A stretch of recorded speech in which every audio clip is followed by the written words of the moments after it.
అలానే మిస్ఎస్ రావు. అమెరికా అధ్యక్షుడు ట్రంప్ అగ్ర రాజ్యానికి అధ్యక్షుడు. ఆయన్ని తెంగరోడు అంటానికి లేదు, కానీ అంటున్నారు. అంటున్నది ఎవరు? ప్రపంచ దేశాల్లో ఉన్నటువంటి ఆయా దేశాల్లో ప్రజలు కాదు, అమెరికాలో ఉండేటువంటి కొంతమందే అంటూ ఉన్నారు. కానీ కారణం ఏంటంటే ఏ రోజు ఎలా మాట్లాడతారో కూడా ఆయనకి అర్థం కానటువంటి పరిస్థితి. ఆ మధ్యకాలంలో ఒక లేడీ నచ్చింది కాబట్టి ఆయన పదవి ఇచ్చారు, ఆమె భర్తకి పదవిని ఇచ్చారని చెప్పాడు.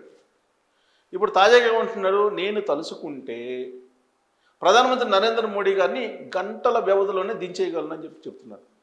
ఇది సాధ్యమా అనే దాని మీద చర్చ జరుగుతుంది. అసలు ఎందుకు ఆ విధంగా ఆయన కామెంట్ చేశారు? ఎందుకు నరేంద్ర మోడీ గారిని పదే పదే టార్గెట్ చేస్తున్నారు? ఆపరేషన్ సింధూర్ క్రమంలో కూడా తానే యుద్ధాన్ని ఆపేశానని ఆయన చెప్తున్నారు. ట్రూత్లో ఆయనే ముందు పెట్టారు ఆపరేషన్ సింధూర్ సంబంధించి సీజ్ ఫైర్ అనేటువంటి దాన్ని. ఆ తర్వాత ప్రతీకార సుంకాలు వేశాడు. ప్రతీకార సుంకాలు వేసిన తర్వాత వ్యవహరించినటువంటి తీరు మనం చూస్తే కనుక నరేంద్ర మోడీ గారి మీద డ్రైవ్ చేయడానికి ప్రయత్నం చేశాడు అనేది అర్థమవుతూ ఉంటుంది కొన్ని సంఘటనలను చూస్తే కనుక. ఎందుకు ఆయన్ని అక్కడ అమెరికా రమ్మంటూ G7 మీటింగ్కి వెళ్ళి కానీ నరేంద్ర మోడీ గారు వెళ్లకుండా రావడం ఇవన్నీ మనం చూసాం. నాకు మంచి స్నేహితుడు అంటారు, మంచి బేరగాడు అంటాడు మళ్ళీ at the same time Narendra Modi గారిని. తనని సంతృప్తి పరచడం లేదు నరేంద్ర మోడీ గారు అని చెప్పేసి అంటారు. ఇవన్నీ ఆయన చేస్తున్నటువంటి కామెంట్లు. పైగా తాజాగా డీల్ కుదిరింది, వాణిజ్య డీల్. ఈ వాణిజ్య డీల్లో ఎవరికి అమెరికాకి లాభమా భారతదేశానికి లాభమా అనే దాని మీద చర్చ జరుగుతుంది.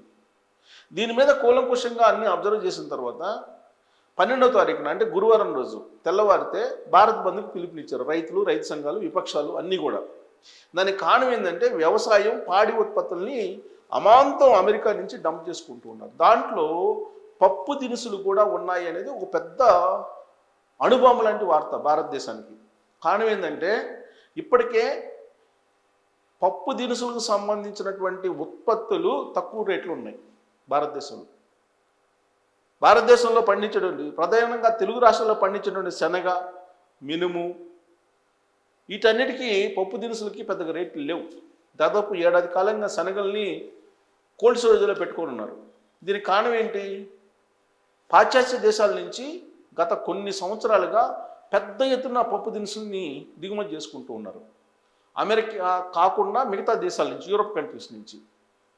ఇప్పుడు అమెరికా కూడా పప్పు దినుసుల్ని దిగుమతి చేయడానికి సిద్ధమైంది. అది కూడా టారిఫ్ తక్కువతోటి, మొత్తం 0 టారిఫ్ తోటి ఆల్మోస్ట్ మేము డంప్ చేస్తున్నాము, దిగుమతి చేస్తున్నాము, భారతదేశానికి పంపిస్తున్నామని చెప్పి అమెరికా చెప్తుంది. భారతదేశం ఏమంటుంది? ప్రతీకార సుంకాలు 50% పెరిగాయి కదా, దాన్ని 18% తగ్గించారు కాబట్టి మనకి బెనిఫిట్ అని అంటున్నారు.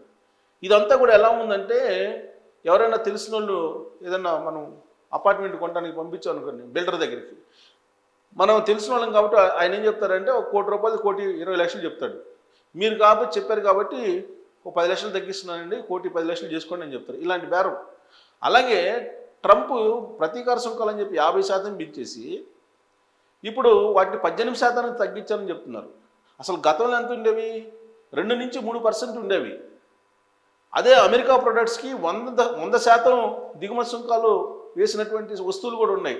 ఇప్పుడు ఉదాహరణకు హార్లీ డేవిడ్సన్ ఉందనుకోండి, ఆ హార్లీ డేవిడ్సన్ మోటార్ బైక్ 100% ఉండేది దిగుమతి సుంకం, దాన్ని తగ్గించేశారు. ఇప్పుడు 50% తగ్గించేశారు. ఇప్పుడు రాబోయే రోజుల్లో దాన్ని అసలు 0 చేసేటువంటి అవకాశం కూడా ఉందని చెప్తూ ఉన్నారు.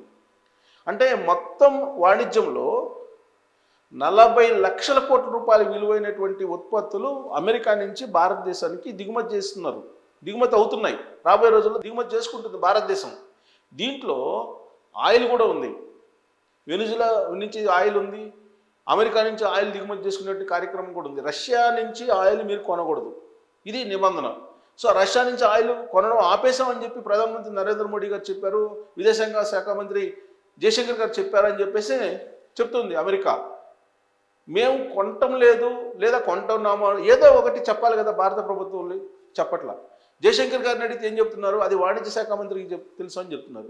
వాణిజ్య శాఖ మంత్రిని విలేకరులు అడిగితే ఏమంటున్నారు? అది విదేశాంగ శాఖ మంత్రికి తెలుసు అని చెప్పి పీయూష్ గోయల్ గారు అంటున్నారు. ఇలా ఒకళ్ళ మీద ఒకళ్ళు చెప్పుకుంటున్నారు తప్పితే అసలు రష్యా నుంచి ఆయిల్ కొనుగోలు ఆపారా లేదా కంటిన్యూ అవుతుందా ఇది మాత్రం స్పష్టం చేయట్లా.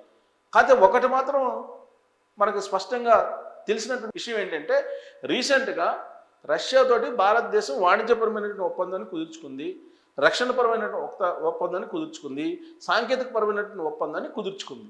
మరి అది కంటిన్యూ అవుతుందా లేదా అని అంటే ఇప్పుడు ఆయిల్ని కొనుగోలు చేస్తున్నారా లేదా అనే దాని మీద ఆధారపడి ఉంది, అది కంటిన్యూ అవుతుందా లేదా అని. అమెరికా అయితే ఆంక్షలు పెడుతుంది, రష్యా నుంచి ఆయిల్ కొనుగోలు చేస్తే మీకు ప్రతీకార సుంకాలు మళ్ళీ వేస్తామని చెప్పి హెచ్చరిస్తూ ఉన్నాడు ట్రంప్. 25% వేస్తామని చెప్పి పదే పదే చెప్తున్నాడు ట్రంప్. అంతేకాదు ఇండియన్స్ అమెరికాలో ఉండేటువంటి వాళ్ళని ఏ విధంగా టార్గెట్ చేస్తున్నారంటే అక్కడ ఉండేటువంటి హోమ్లాండ్ సెక్యూరిటీ, అక్కడ ఉండేటువంటి నేషనల్ గార్డ్స్ తోటి మొత్తం స్క్రూటినీ చేస్తున్నారు. మొత్తం వెట్టింగ్ అనేటువంటి పేరుతోటి సోషల్ మీడియాలో జల్లెడ పడుతూ ఉన్నారు. సోషల్ మీడియాలో మీరు కనుక పొరపాటున మోడీకి వ్యతిరేకంగానో అమెరికాకి వ్యతిరేకంగానో మీరు లైక్ చేసినా సరే ఏదన్నా పోస్ట్ని, ఆ వెట్టింగ్లో మీ వీసా రద్దయిపోతుంది, డిపోర్ట్ చేస్తున్నారు, తిరిగి పంపించేస్తున్నారు దేశాలకి. అక్కడ ఉండేటువంటి ఇండియన్స్ కారణంగా అమెరికాలో ఉండేటువంటి నిరుద్యోగులు పెరిగిపోతున్నారనేది ట్రంప్ యొక్క అభిప్రాయం. అందుకే H1B వీసాలకు సంబంధించి అసలు కంప్లీట్గా రద్దు చేయాలి అనేటువంటి బిల్లును పెట్టారు. ఇప్పుడు రిపబ్లికన్ సంబంధించినటువంటి ప్రతినిధుల సభలో రిపబ్లికన్ పార్టీకి సంబంధించినటువంటి మెంబరు H1B వీసాల రద్దు అనేటువంటి బిల్లుని పెట్టారు. అంటే అసలు ఎప్పటికీ H1B వీసాలు ఉండకూడదు అనేటువంటిది.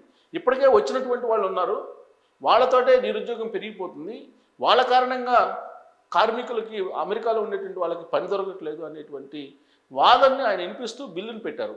ఆ బిల్లు రేపో మాపో చర్చకు వస్తుంది, అది ఆమోదం పొందుతుందా లేదా ప్రతినిధి సభలో అనేది వేచి చూడాలి. మొత్తం చూస్తూ ఉన్నారు. ఇప్పుడు H1B వీసాలు ఉన్నటువంటి వాళ్ళు మన వాళ్ళు దాదాపుగా కొన్ని లక్షల మంది ఉన్నారు. అక్కడ 50 లక్షల మంది ఇండియన్స్ ఉంటే వాళ్ళలో H1B వీసాలు ఉన్నటువంటి వాళ్ళే ఎక్కువ మంది ఉన్నారు. మరి వాళ్ళ పరిస్థితి ఏంటి? H1B వీసాలు ప్రతి సంవత్సరం తీసేటువంటి దాంట్లో 80% ఇండియన్స్ ఉంటారు. మరి H1B వీసాలనే రద్దు చేయాలి, అసలు ఇండియన్స్కి ఉద్యోగాలు ఇవ్వద్దు అని చెప్పి కార్పొరేట్ కంపెనీలు చెప్తున్నాడు ట్రంప్. మరోవైపు ఏంటి, ఆయన ఈ మధ్యకాలంలో తీసుకున్నటువంటి నిర్ణయం, వాణిజ్య డీల్ తర్వాత కాశ్మీర్ని అలాగే చైనా ఆక్రమించుకున్నటువంటి ప్రాంతాన్ని రెండింటినీ ఒక మ్యాప్లో అమెరికాకు ఒక మ్యాప్ తయారు చేసి విడుదల చేశారు.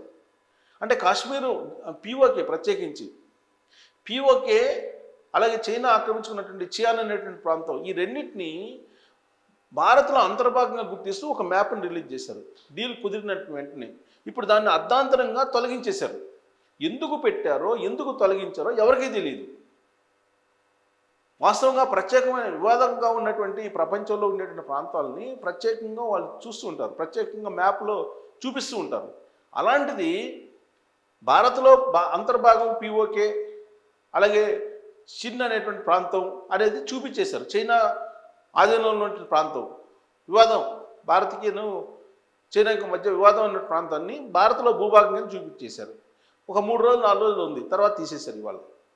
మళ్ళీ ఇప్పుడు తాజాగా ఏమంటున్నాడు ట్రంప్, కెనడాకి అమెరికాకి మధ్య ఉన్న బ్రిడ్జ్ని క్లోజ్ చేస్తాను అంటున్నాడు. తాజాగా ఇంకొక మ్యాప్ని తయారు చేశాడు. దాంట్లో ఏంటి, వెనుజులా అలాగే కెనడా రెండు అమెరికాలో అంతర్భాగంగా మ్యాప్లో చూపించేశాడు. అంటే ఇదంతా కూడా అలజడి సృష్టించేటువంటి కార్యక్రమం ట్రంప్ చేస్తున్నారు. మరి ఇలాంటప్పుడు ఆయన ఏమనాలి, తింగర్ అనాలా, అమెరికా అధ్యక్షుడు అనాలా, బిజినెస్ మ్యాన్ అనాలా, లేదంటే రియల్ ఎస్టేట్ అధిపతి అనాలా, ఏమనాలో అర్థం కానటువంటి సిచ్యువేషన్ ప్రపంచ దేశాల్లో ఇప్పుడు చర్చ నడుస్తుంది. మరి ఇప్పుడు తాజాగా ఆ మ్యాప్ ఎందుకు పెట్టినట్టు ఏమిటి తీసేసినట్టు, ఇది భారతదేశాన్ని డీల్ కుదుర్చుకుంది కాబట్టి మెప్పించడానిక? ఇప్పుడు మళ్ళా డీల్ విషయంలో కొన్ని నెగోషియేషన్స్ జరుగుతున్నాయి. ఈ నెగోషియేషన్లో తేడా వచ్చినటువంటి కారణంగా మ్యాప్ను మళ్ళీ తొలగించేశారా? అసలు ఈ డీల్లో పప్పు దినుసులు అనేటువంటి ప్రస్తావనే భారత ప్రభుత్వం తీసుకురాలా. కానీ ఇప్పుడు తాజాగా వచ్చినటువంటి ఇన్ఫర్మేషన్ ప్రకారం పప్పు దినుసులు దిగుమతి కూడా ఉంది. పెద్ద ఎత్తున పప్పు దినుసులు దిగుమతి కాబోతున్నాయి మనకి. అదే జరిగితే కనుక భారతదేశంలో ఉండేటువంటి రైతులు, రైతాంగం, వ్యవసాయ రంగం టోటల్గా దెబ్బతినేటువంటి ప్రమాదం ఏర్పడింది. అందుకే భారత్ బంద్, తెల్లారితే భారత్ బంద్ మనం చూడబోతున్నాం. మరి ఈ విషయం మీద పార్లమెంట్లో చర్చించడానికి కూడా ఈ ప్రభుత్వం సిద్ధంగా లేదు అనేది కాంగ్రెస్ పార్టీ వాళ్ళు చెప్తున్నారు. మరి దీంట్లో నిజం ఎంత అనే దాని మీద మీరు కామెంట్ చేయొచ్చు. Thank you.